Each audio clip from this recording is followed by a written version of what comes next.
अध्याय 7। सीखने के लिए काम करें, पैसे के लिए काम ना करें। 1995 में मैंने सिंगापुर के एक अखबार में इंटरव्यू दिया। युवा महिला रिपोर्टर समय पर आ गई और इंटरव्यू तत्काल शुरू हो गया।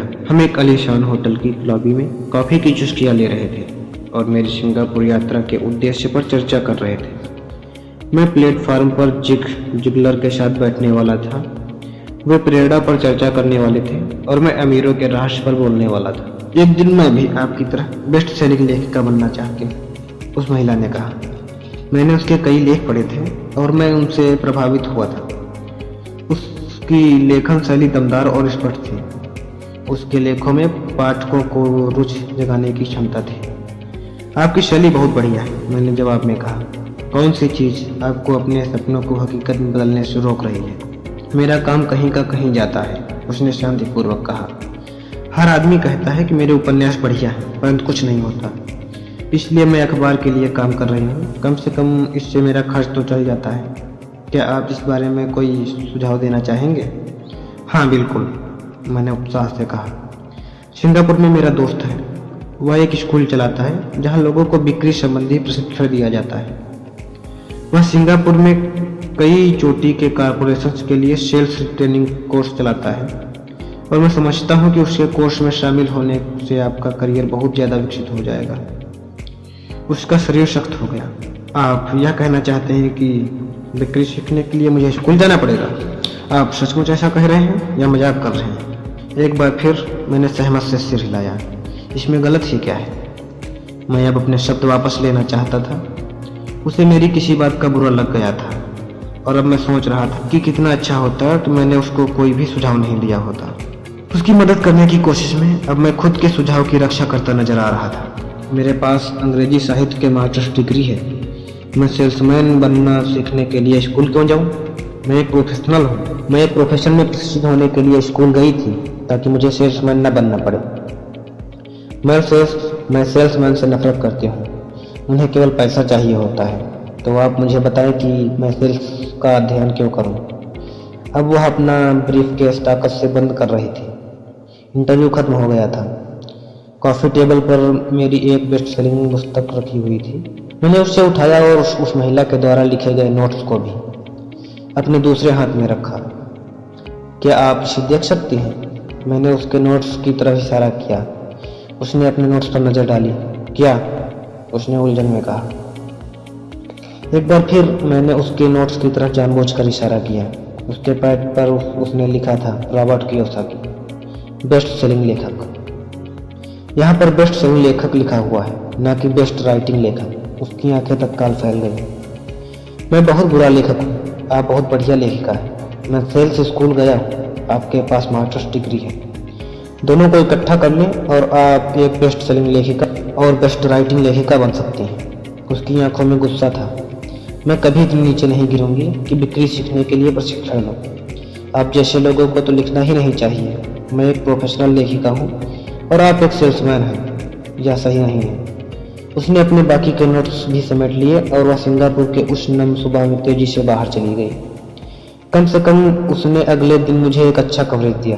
दुनिया स्मार्ट, गुड़ी, शिक्षित, प्रतिभा संपन्न लोगों से भरी हुई है। हम उनसे हर दिन मिलते हैं। वे हमारे चारों तरफ हैं। कुछ दिनों पहले मेरी कार में कुछ गड़बड़ आ गई थी। मैं एक गैरेज में गया और युवा मैकेनिक ने उसे कुछ मिनटों में ही ठीक कर दिया। इंजन की आवाज़ सुनकर ही उसे समझ में आ गया था कि कहाँ गड़बड़ है। मैं हैरान था। दुखद सच तो यह है कि प्रतिभा ही पर्याप्त नहीं होती। मुझे लगातार यह देखकर झटका लगता है कि प्रतिभा संपन्न लोग कितना कम कमा पाते हैं। मैंने अभी हाल ही में सुना है कि 5% से भी कम अमेरिकी एक साल में $1 लाख से ज़्यादा कमा पाते हैं।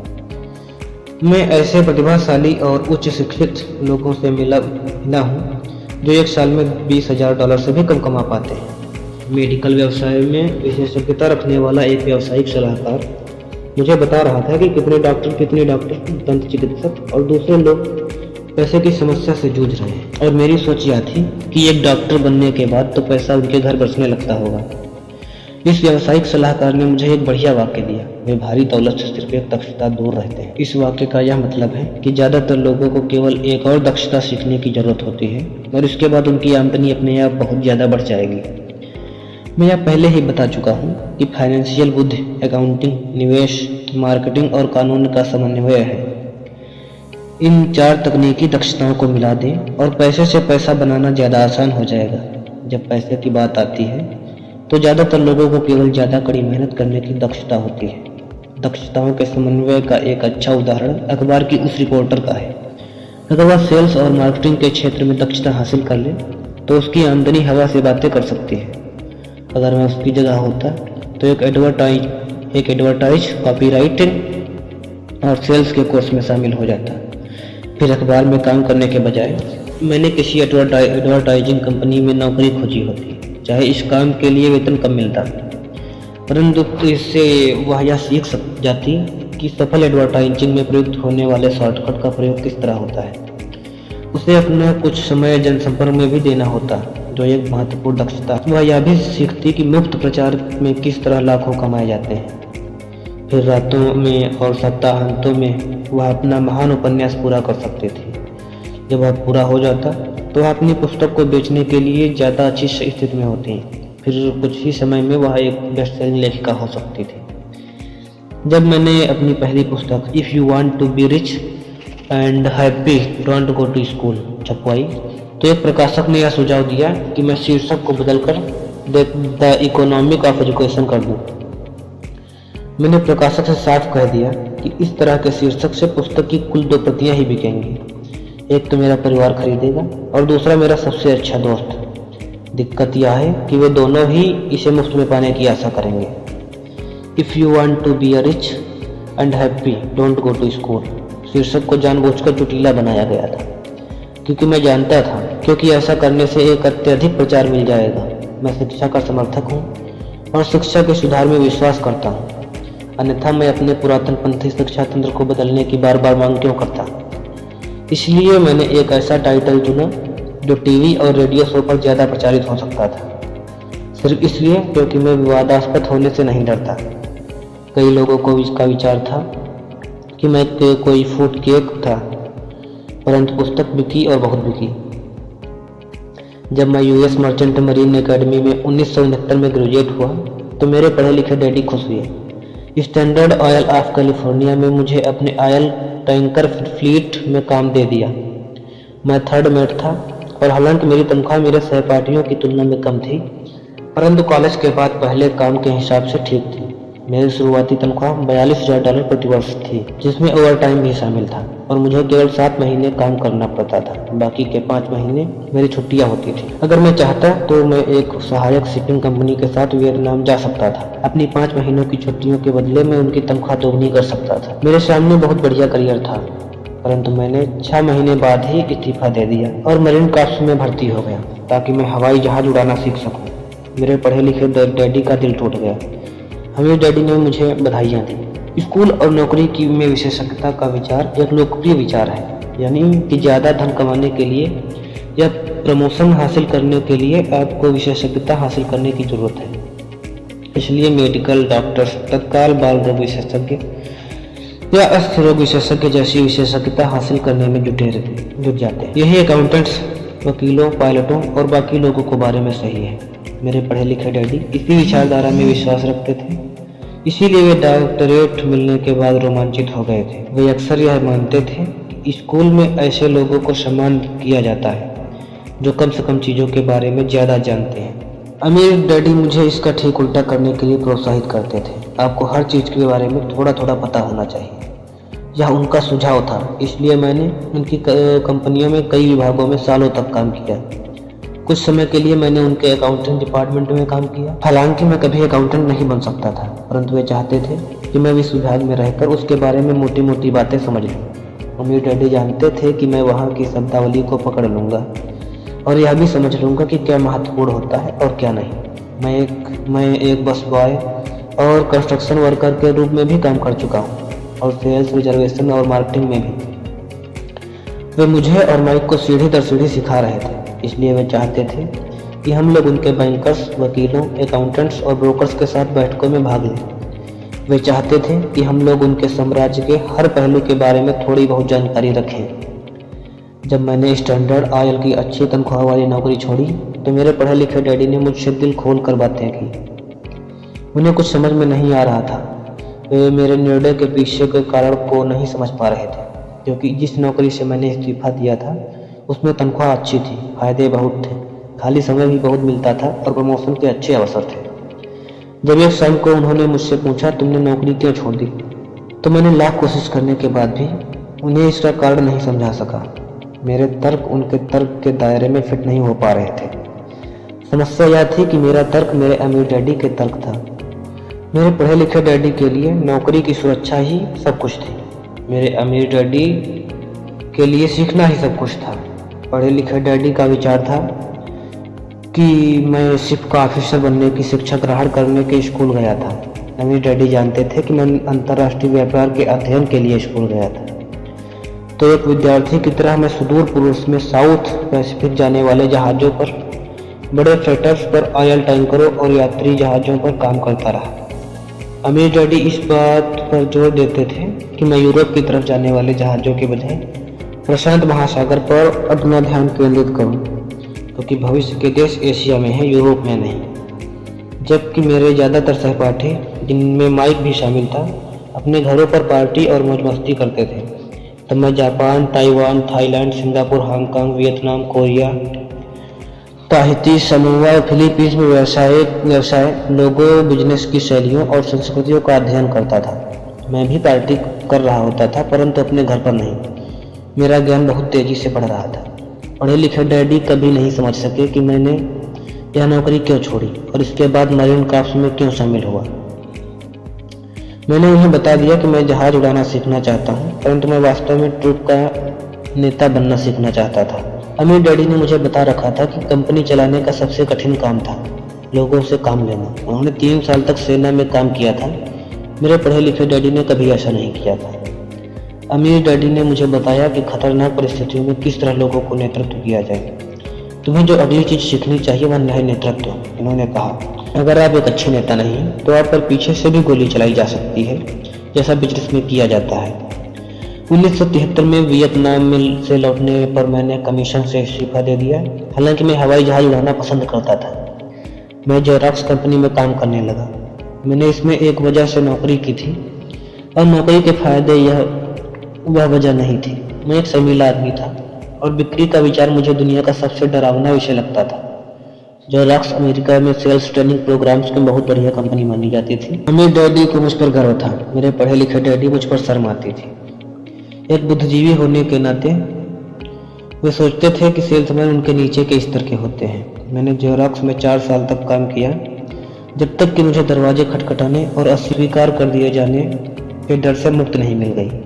एक बार मैं विक्रय की चोटी के 5 लोगों में लगातार आने लगा तो मैंने एक बार फिर इस्तीफा दे दिया और आगे बढ़ गया। एक बार फिर मैंने एक अच्छी खासी कंपनी के साथ अपना बढ़िया करियर छोड़ दिया था। 1977 में मैंने अपनी पहली कंपनी खोली। अमीर डैडी ने मुझे और माइक को कंपनियां चलाने के प्रशिक्षण दे रखा था, तो अब मुझे उन्हें स्थापित करना ही सीखना था। मेरा पहला उत्पाद था नायलॉन और वेलफ्रो का वॉलेट। वह समुद्री जहाज से न्यूयॉर्क में एक वेयरहाउस तक आता था।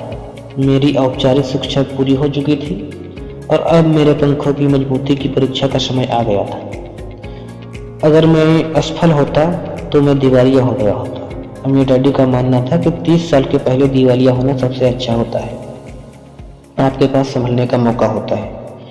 उनकी सलाह थी। मेरे 30वें जन्मदिन की शाम को मेरा पहला शिपमेंट कोरिया से न्यूयॉर्क के लिए रवाना हुआ।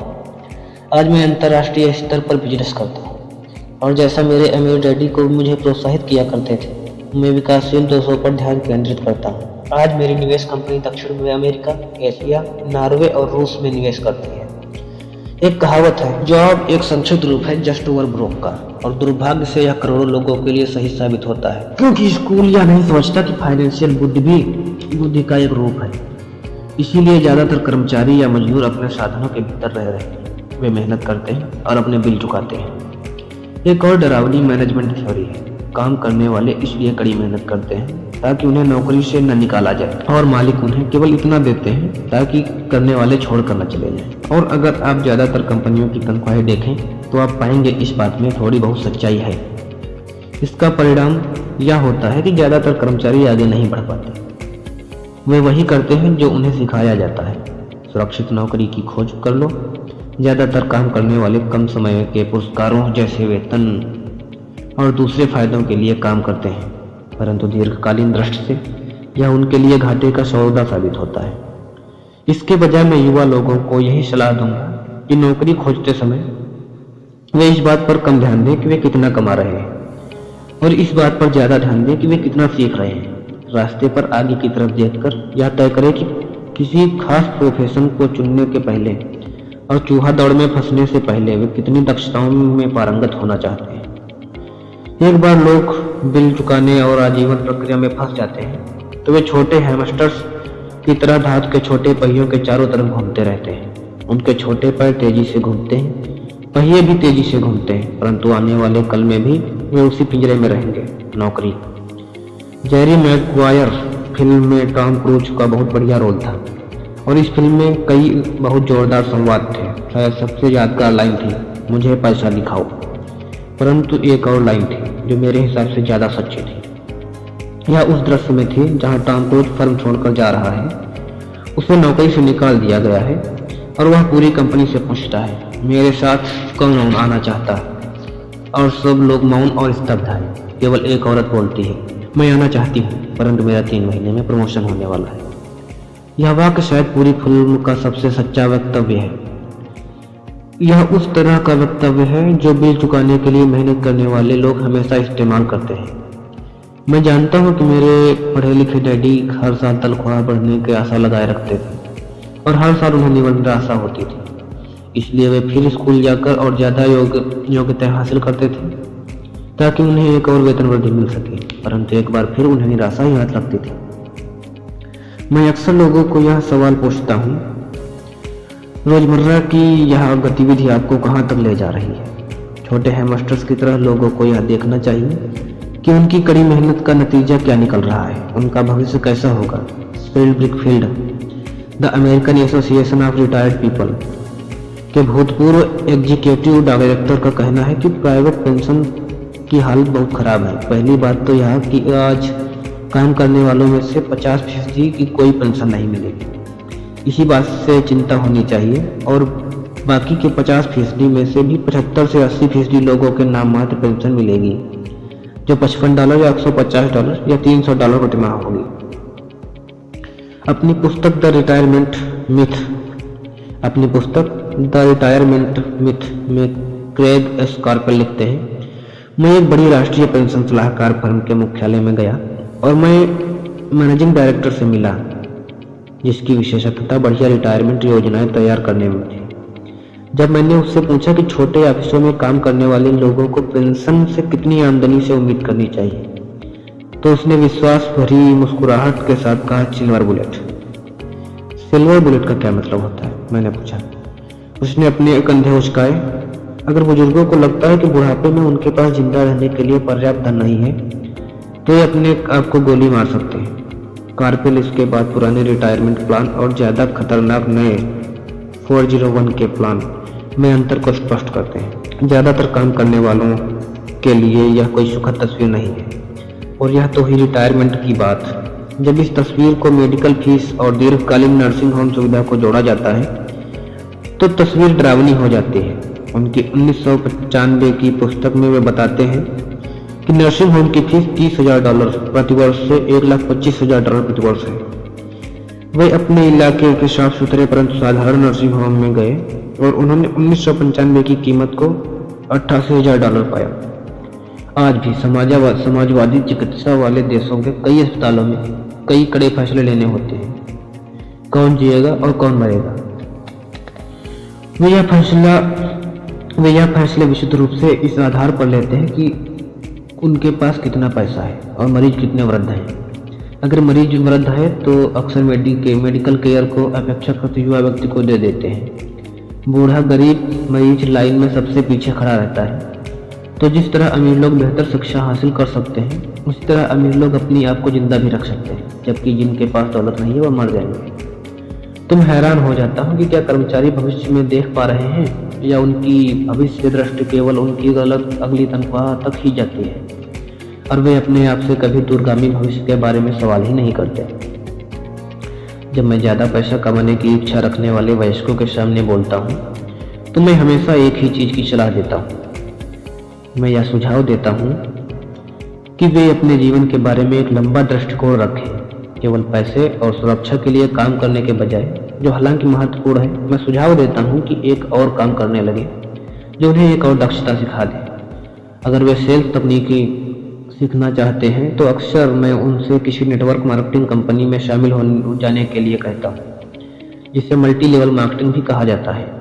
इनमें से कुछ कंपनियों के प्रशिक्षण कार्यक्रम बहुत बढ़िया होते हैं, जो लोगों के मन में से झिझक और असफलता का डर निकाल देते हैं, जो लोगों के असफल होने के मुख्य कारण होते हैं।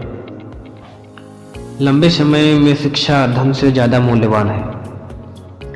जब मैं यह सुझाव देता हूँ तो अक्सर लोगों की प्रतिक्रिया होती है, पर इसमें बहुत झंझट है, या मैं केवल वही करना चाहता हूँ जिसमें मेरी रुचि है। इसमें बहुत झंझट है कि जवाब में मैं पूछता हूँ तो आप ज़िंदगी भर सिर्फ इसलिए काम करते रहेंगे ताकि आपकी यह 50% आपकी सरकार को दे दें। दूसरे वक्तव्य में मैं केवल वही करना चाहता हूँ जिसमें मेरी रुचि है। जवाब में मैं ये कहता हूँ, मैं जिम जाने में बिल्कुल रुचि नहीं रखता हूँ, परंतु मैं वहाँ इसलिए जाता हूँ ताकि मैं ज़्यादा फिट हो सकूँ और ज़्यादा समय तक जिंदा रह सकूँ। दुर्भाग्य से उस पुरानी कहावत में कुछ सच्चाई है। आप एक बूढ़े कुत्ते को नई चालबाजी नहीं सिखा सकते। जब तक कोई आदमी बदलने के लिए तैयार न हो, बदलना बहुत कठिन होता है। परंतु उन लोगों के लिए जो कुछ नया सीखने के विचार में प्रेरित हो सकते हैं और दो राह पर खड़े हैं, मेरा सुझाव यही है, जिंदगी बहुत हद तक जिम जाने की तरह ही है। इसमें सबसे दर्द भरा हिस्सा वहाँ जाने का फैसला लेना है। एक बार यह फैसला कर लेते हैं तो बाकी सब आसान हो जाता है। ऐसे कई दिन आए हैं जब मैं जिम जाने के नाम से कांप जाता हूँ, परंतु एक बार मैं वहाँ पहुँच जाता हूँ और काम शुरू कर देता हूँ तो मुझे इसमें मज़ा आने लगता है। जब मैं वहाँ से निकलता हूँ तो मुझे हमेशा खुशी होती है कि मैं वहाँ गया था।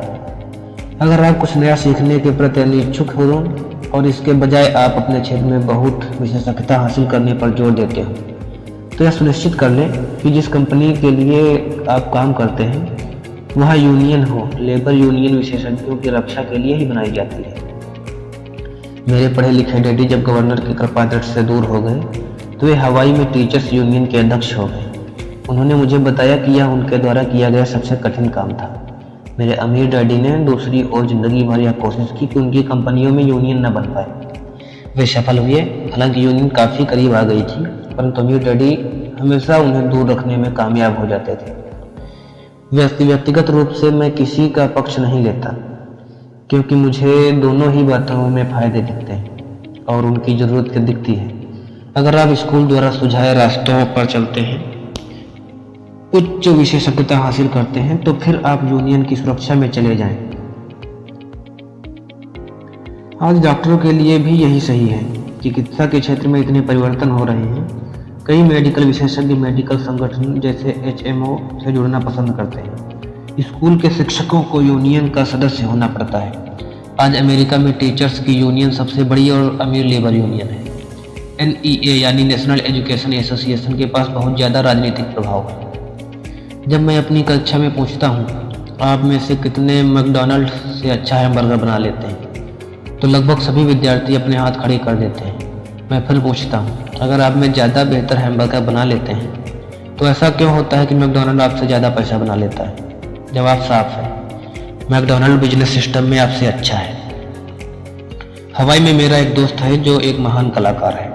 वह काफ़ी पैसा कमा लेता है। एक दिन उसकी माँ के वकील ने उनसे बताया कि उसकी माँ ने अपने पुत्र के नाम पर $35,000 छोड़े हैं। यह रकम सरकार और वकीलों के द्वारा अपना हिस्सा लेने के बाद बची थी। तत्काल उसने इस पैसे का विज्ञापन करके अपने व्यवसाय को बढ़ाने का सोचा। 2 महीने बाद उसका पहला पूरे पेज का रंगीन विज्ञापन एक महंगी पत्रिका में प्रकाशित हुआ, जिसके पाठक बहुत अमीर लोग थे। यह विज्ञापन 3 महीने तक चला। उस विज्ञापन के प्रत्युत्तर में कोई जवाब नहीं मिला और उसकी सारी पूंजी उस विज्ञापन में खत्म हो गई। जब वह पत्रिका पर दावा ठोकना चाहता है, यह ऐसे आदमी का सामान्य उदाहरण है जो एक बेहतरीन हैमबर्गर बना सकता है, परंतु बिजनेस की बिल्कुल समझ नहीं रखता है। जब मैंने उससे पूछा कि उसने क्या सीखा तो उसने जवाब में केवल यही कहा, विज्ञापन करने वाले लोग धोखेबाज होते हैं। मैंने फिर उससे पूछा कि क्या वह सेल्स में या डायरेक्ट मार्केटिंग में कोई कोर्स करना चाहता है, तो उसका जवाब था, मेरे पास समय नहीं है और मैं अपना पैसा बर्बाद नहीं करना चाहता।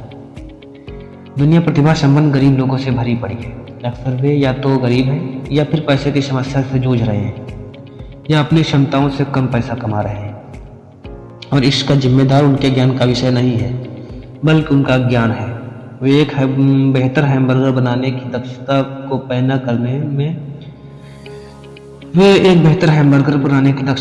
करने में ही लगे रहते हैं, और हैमबर्गर को बेचने और उसके घर तक पहुंचाने की दक्षता पर बिल्कुल भी ध्यान नहीं देते। शायद मैकडॉनल्ड्स सबसे अच्छा हैमबर्गर नहीं बनाता है, परंतु वे मूलभूत रूप से औसत हैमबर्गर को बेचने और उसे घर तक पहुंचाने में सर्वश्रेष्ठ हैं। गरीब डैडी चाहते थे कि मैं विशेषज्ञता हासिल करूं। उनका विचार था कि अगर मैं ऐसा करूंगा तो मुझे ज़्यादा वेतन मिलेगा। हालांकि उन्हें हवाई के गवर्नर ने साफ कह दिया था कि वे राज्य सरकार के लिए अब काम नहीं कर सकते। अमीर डैडी की सलाह थी कि माइक और मैं खुद विकास करें। कई कॉरपोरेशंस यही करते हैं। वे बिजनेस स्कूल के किसी युवा प्रतिभाशाली विद्यार्थी को चुन लेते हैं और फिर उस आदमी को इस तरह विकसित करते हैं ताकि एक दिन वह कंपनी की जिम्मेदारी संभाल सके, और वे प्रतिभाशाली युवा कर्मचारी किसी एक डिपार्टमेंट में विशेषज्ञ नहीं होते। वे बिजनेस सिस्टम की सभी पहलुओं की जानकारी लेने के लिए इस